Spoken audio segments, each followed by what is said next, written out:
It's Nimrod! You mean that itty-bitty soup can? Give me 5 seconds. And they all gathered together. They're all of one language. They went to the plains of Shinar, and they hung out with a guy by the name of Nimrod, who decided to build a tower whose top may reach into heaven. Well, first thing we should note is that the tower was built in a valley, so they clearly weren't concerned with height. God doesn't seem to be concerned with height either. He didn't freak out when we built the World Trade Centers or the Empire State Building or anything. So what was going on with the Tower of Babel? I believe it was actually an interdimensional portal that they were trying to create, because it says they were trying to reach into heaven.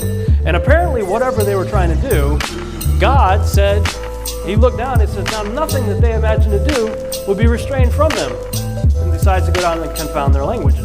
So whatever they're trying to do apparently was at least possible. And if you look at the extra biblical text that the Jews were very familiar with, they say that Nimrod had essentially divided the people up into 3 camps.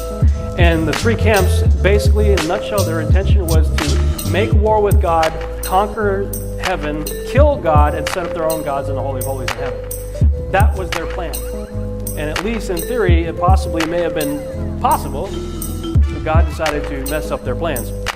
And he divided the nations up into 70 people groups. There were 70 languages that went out.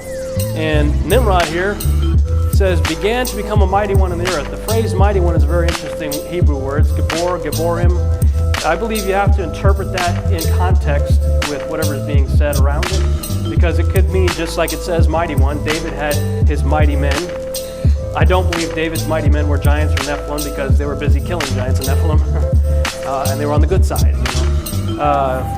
But in this case, I believe mighty one could also be translated, as it is in other places, as giant. And the reason I say that is because there's an awful lot of things associated with Nimrod that will, as we will see in a minute. You are tuned in to God's Property Radio. Here are your hosts, Sam and Dan.